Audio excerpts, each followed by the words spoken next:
Dans son numéro 299, en date de juillet 1934, le journal Détective fait sa une avec un titre accrocheur « Ventre maudit ».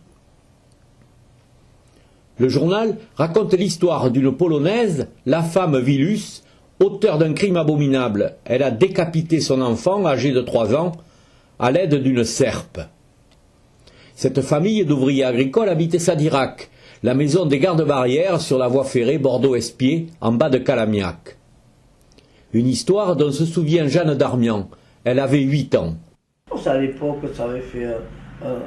tout le monde était vent debout parce que jamais on avait vu ça. Jamais on avait vu une mère tuer son enfant, surtout encore pire comme elle l'a fait. Moi, on racontait qu'elle en avait... Là, ils disent sur ton journal qu'elle lui avait coupé que la tête. Moi, ce que j'ai entendu dire, c'est qu'il y en avait des morceaux partout. Soi-disant, j'avais même entendu, ça m'est revenu, qu'il disait même qu'il y avait des trous dans le mur et qu'elle en avait mis dans des trous dans le mur. Le morceau de ce bébé. Oh mon Dieu, quelle horreur.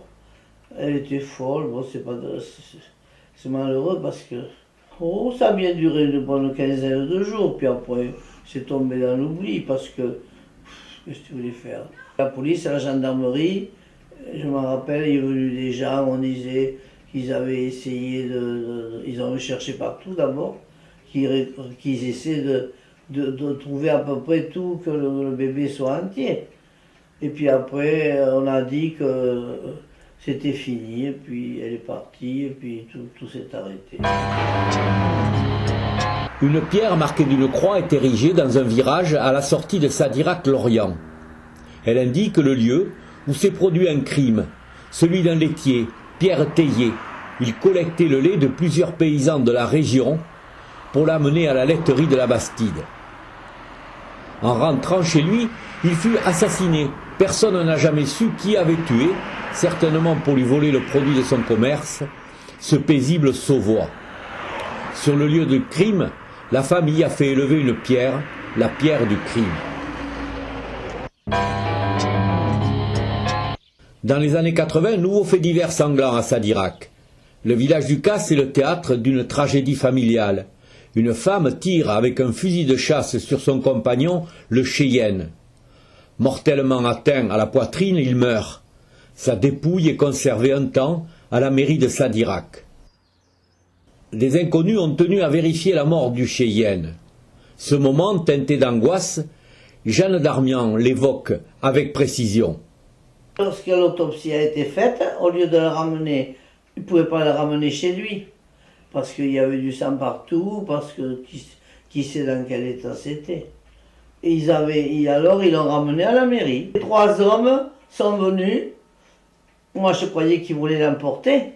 On m'avait défendu de le faire voir. J'aurais dû peut-être fermer la porte à clé, mais ils auraient tout cassé, c'était revenu au même. Parce qu'ils n'étaient pas contents.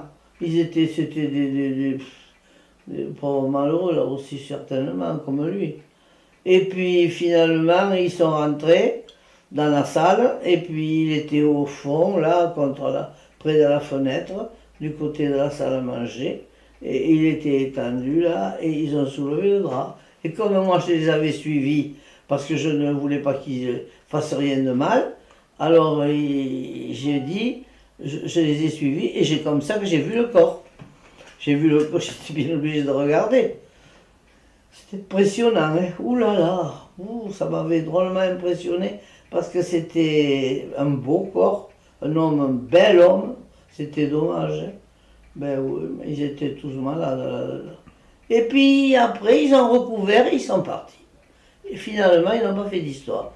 Ils n'ont pas, comment dire, ils n'ont pas cherché à m'embêter ni rien d'autre. Ils ont dit bon, mais ça va. Puis ils voulaient voir s'il était mort, oui, je crois. C'était la drogue, c'était les premiers trucs quand on parlait de drogue, de tout ça, qu'ils en faisaient cultiver, qu'on ne connaissait pas, on en parlait peu encore à l'époque, peu.